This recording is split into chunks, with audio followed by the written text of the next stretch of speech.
Jā, tātad lasījums no pravieša Jesejas grāmatas 44. nodaļas no 6. panta līdz 8. pantam. Tā saka tas kungs, Izraēla ķēniņš un pestītājs, tas kungs Cebots. Es esmu pirmais un pēdējais, un bez manis nav neviena cita dieva. Kas var man līdzināties, lai tas nāk, un man saka un ziņo? Kas sūtīs senlaikos tautas pasaulē un pasludinājis nākošo, kas vēl notiks, lai tie to pasaka? Nebīsties un neuztraucieties. Vai es to tev neesmu no senlaikiem darījis zinām un pasludinājis? Tā jūs esat mani liecinieki. Vai ir bez manis vēl cits dievs? Nē, nav nevienas citas klints. Es nezinu nevienas. Amen.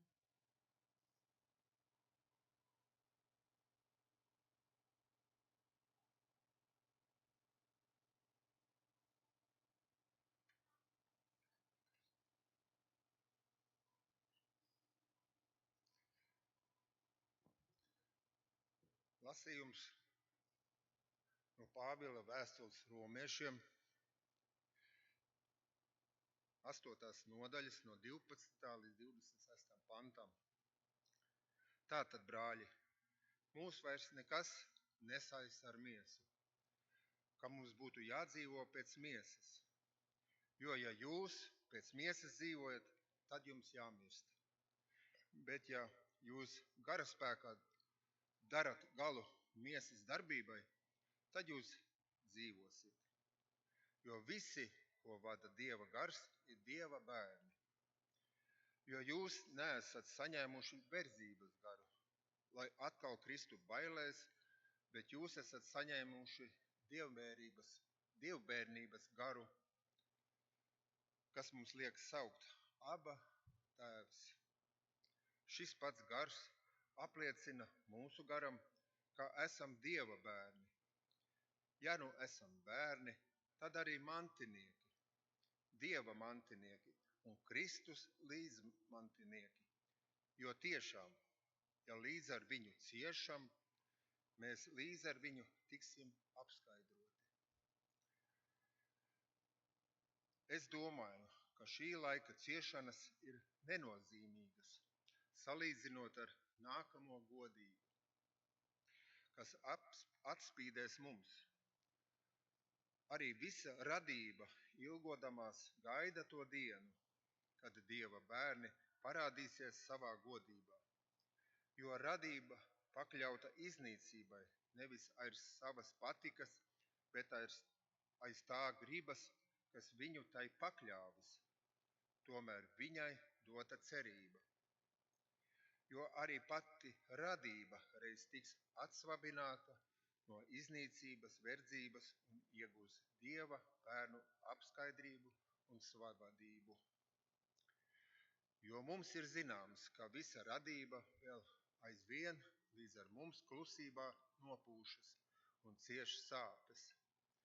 Bet nevien viņa, arī mēs paši, kas jau esam apveltīti ar pirmo debesu valvu garu, ar ilgu pilnām nopūtām gaidām, kad saņemsim savu bērna tiesu, savas miesas pilnīgo atpestīšanu. Jo cerībā mēs esam pestīti, bet tas, kas jau ir redzams, nav vairs cerība. Jo, ja kāds jau ko redz, vai tad tam uz to vēl jācer? Bet, ja ceram uz to, ko neredzam, tad to ar pacietību sagaidām. Āmen.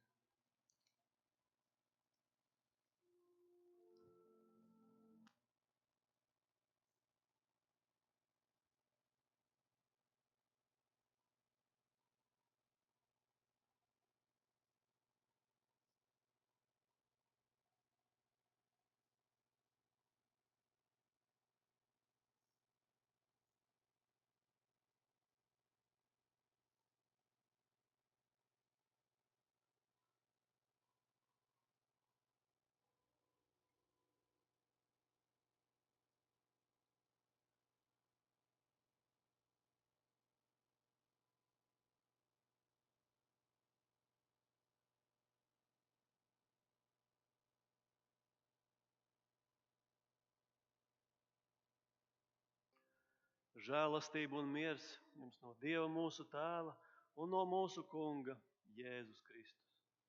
Uzklausīsim mūsu Kunga Jēzus Kristus evaņģēliju, ko uzrakstījis Svētais Matejs 13. nodaļā.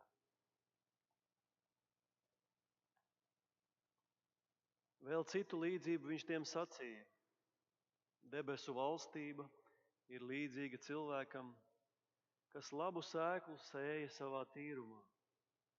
Bet ļaudīm guļot, nāca viņa ienaidnieks un iesēja nezāli kviešu starpā un aizgāja. Un kad labība auga un metās vārpas, tad parādījās arī nezāle.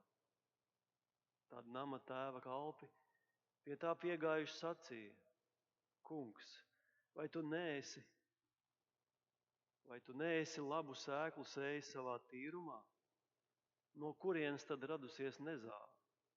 Un viņš tiem sacīja: to ienaidnieks darījis. Tad kalpi tam sacīja: vai gribi, ka mēs ejam to izravēt? Bet viņš sacīja: nē, ka jūs nezāli ravēdami neizplūcat reizē arī kviešus, lai aug abi kopā līdz pļaujamam laikam. Un pļaujamā laikā es sacīšu pļāvējiem: sasieniet pa priekšu nezāli, sasieniet to kūlīšos, lai to sadedzina, bet kviešus sakrājiet manā šķūnī. Tad Jēzus ļaudis atlaidis, iegāja namā, un viņa mācekļi pie tā piegāja un sacīja: izskaidro mums līdzību par nezāli tīrumā. Un viņš atbildēja un uz tiem sacīja: tas, kas sēj labo sēklu, ir cilvēka dēls, bet tīrums ir pasaule, un labā sēkla ir valstības bērni, un nezāle ir ļaunā bērni. Ienaidnieks, kas to sējis, ir velns, un pļaujamais laiks ir pasaules gals, un pļāvēji ir eņģeļi. Tad nu tā, kā nezāli salasa un ugunī sadedzina, tā arī notiks pasaules pastarajā galā. Cilvēka dēls izsūtīs savus eņģeļus, un tie salasīs no viņa valstības visas apgrēcības un tos, kas dara netaisnību.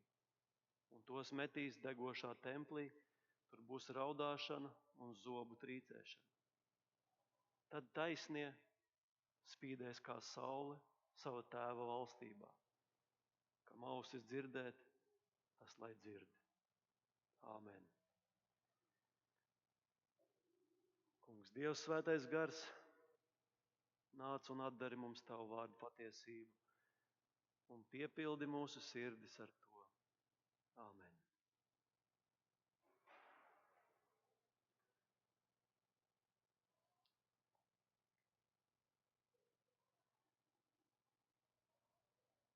Jūlija mēnesis, vasaras vidus pašā plaukumā. Kādam noteikti šis ir gada krāšņākais laiks, kad daba ir pilnbriedā. Šobrīd īpaši smaržo liepas un rozes. Pļavas un dārzi ir pilni ar krāsniem ziedu krāsām un smaržām. Kopumā viss apkārt izskatās skaists un harmonisks. Bet ja mēs skatāmies nevis kopainu, bet aplūkojam kādu dārzu vai pļavu tuvumā, mēs redzētu, ka ne viss ir tas skaistais. Proti, katrs, kuram kaut reiz ir bijis savs dārzs, vai kurš ir strādājis dārzā, zina, kas ir nezāles. Tās ir augi, kas izaug tur, kur cilvēks tos nav sējis, un viņš nevēlās tur viņus redzēt. Ja dārznieks iesēja burkānus, iestāda puķes vai vienkārši zālāja, viņš cer, ka izaugs tieši tas, kas ir iedēstīts. Taču pēc kāda laika starp šiem augiem parādās arī nezāles. Tās aug blakus kultūra augiem un pamazām kļūst redzamas. Ka dārzā nav sadīdis tikai tas, ko cilvēks pats ir iecerējis. Nezāles aug ātri, labi pielāgojās dažādiem apstākļiem un arī bieži vien dod daudz sēklas. Tāpēc, ja tās neierobežo, katru gadu to kļūst ar vien vairāk un vairāk. Nezāles konkurē ar augiem, ko cilvēks audzē savā dārzā vai laukā. Tās izmanto to pašu ūdeni, barības vielas un saules gaismu. Aizņemot vietu, nezāles traucē augiem augt, tāpēc raža kļūst mazāka.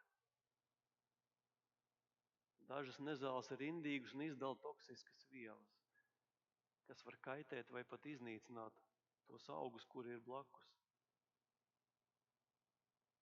Tie, kas kaut reiz ir ravējuši nezāles, labi zina, ka lielākoties izdodas izraut tikai to daļu, kas ir virs zemes. Saknes paliek zemē. Tās ir grūti dabūt ārā. Ja tās atstāja pēc kāda laika, nezāles atkal ir ataugušas.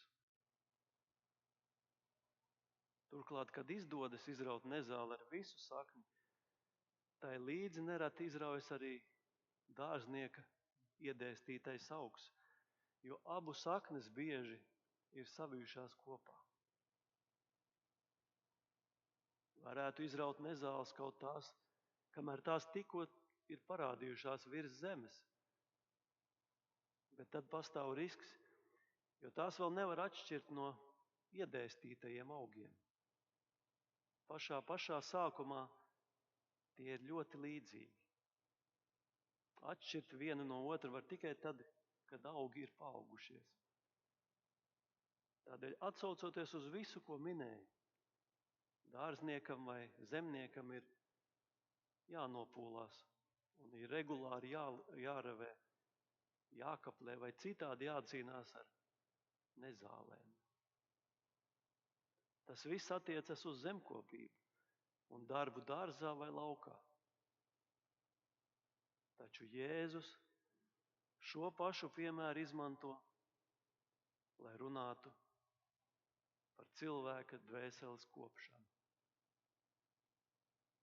Savus klausītājus mūsu Kungs un Pestītājs bieži uzrunā ne tik saprotamā veidā, kā mēs parasti iedomājamies. Nevienmēr viņš ir vēlējies, lai viņa domas un gribu cilvēku saprast jau no paša sākuma. Līdzīgi, kā arī mācekļi gāja un jautāja viņam, lai viņš izskaidro. Jēzus uzdevums ir nest cilvēkiem debesu valstības vēstījumu. Dieva valstība nav no šīs pasaules, tā ir atšķirīga. Tāpēc arī Jēzus runa ir atšķirīga. Un sākumā cilvēkiem tā šķiet nesaprotama, vēlāk savdabīga, uz pārdomām rosinoša un noslēpumaina. Arī šoreiz viņš tiem sacīja līdzību par debesu valstību. Tā mums nav uzreiz viegli saprotama, jo debesu valstība ir savādāka, citādāka nekā šī pasaule. Jēzus izmanto šo cilvēkiem labi pazīstamo darbu, lai izgaismotu citu, vēl svarīgāku lietu, kas saistīta ir ar mūsu glābšanu. Ir viegli, varbūt pat pārāk viegli domāt, ka mums vajadzētu būt tikpat modriem attiecībā uz nezālēm mūsu vidū, kaut vai mūsu draudzē, jo tā šī pasaule darbojās. Cilvēki steidzās tiesāt citu, vienlaikus vēlētos parādīt savu taisnību, iznīcinot tos, ko viņi uzskata par kaitīgām nezālēm. Ir viegli paskatīties uz brāli vai māsu un domāt, jā, šis izskatās diezgan līdzīgs nezālē, labāk būtu viņu izravēt. Jo nezālēm taču skaistajā dārzā nav vietas. Tāpat arī nama tēva kalpa līdzībā ierosina. Vai gribi, ka mēs ejam nezāli izravēt? Bet nama tēvs atbild, nē. Ka jūs nezāli ravēdami neizplūcat reiz arī kviešus. Lai aug abi kopā līdz pļaujamam laikam. Un pļaujamā laikā es sacīšu pļāvējiem, salasiet pa priekš nezāli un sasieniet to kulīšos, lai to sadedzina, bet kviešus sakrājiet manā šķūnī. Kalpi saprot, ka kviešiem būs vieglāk augt un sniegt labu ražu, ja nezāles tos nenomāks. Un arī mēs to ļoti labi saprotam, vai ne? Mēs taču nevēlamies ļaunumu sev apkārt. Mums klātos daudz labāk, ja Dievs izrautu visu, kas mums traucē dzīvot pēc viņa prāta. Visu, kas traucē nest labos augļus mums. Vēsturē gan netrūkst piemēru, kad cilvēki paši uzņēmās spriest, kuri ir kvieši un kuras ir nezāles. Pārliecināti, ka dzīve kļūs vieglāka un labāka, ja ļauno cilvēku vairs nebūs.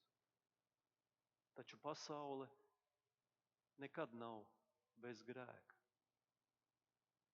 Šajā pasaulē Dievs ir nolicis dzīvot cilvēkiem, labiem un ļauniem, taisniem un netaisniem, un pār visiem viņš liek spīdēt saulei un līt lietumu, dodams tiem dienišķo maizi ikdienas. Jēzus māca. Jā, mēs esam šajā laukā, šajā pasaulē, un mums apkārt ir arī nezāles. Viņš par to brīdina. Labais un ļaunais pastāv līdzās. Mums jāmācās šeit dzīvot uz viena lauka kopā ar visiem. Un tā tas būs līdz ražas novākšanai. Padoms, ko Jēzus sniedz caur zemes īpašnieka muti, mums šķiet pretrunīgs. Viņš iesaka pacietību. Neko nedariet. Tuvojas laiks, kad tiks atklāts un izšķirts, kas ir no Dieva un kas ir no Dieva ienaidnieka. Neko nedariet, lai labie vērtīgie kvieši netiktu izrauti, raujot nezāles. Tagad vēlos pievērst jūsu uzmanību kādai ļoti svarīgai atziņai. Ieklausieties uzmanīgi. Nezāles laukā, kuras aug, nevar kļūt par kviešiem, un kvieši nevar kļūt par nezālēm. Katrs augs nes savai dabai atbilstošus augļus.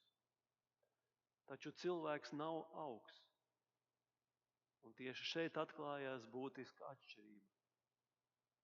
Laukā kvieši vienmēr paliek kvieši, bet nezāles paliek nezāles. Savukārt Dieva laukā cilvēks var mainīties. Tas, kurš šodien ir tālu no Dieva, rīt var atgriezties pie viņa. Un tas, kurš šodien šķiet stiprs ticībā, rīt var atkrist. Tas, kurš ir kā kvieši, var palikt par nezāli, un tas, kurš ir kā nezāle, var kļūt par kviešiem. Tāpēc neviens no mums nevar droši pateikt, kāds otrs cilvēks būs rīt. Jo Dieva valstība nav šīs pasaules valstība.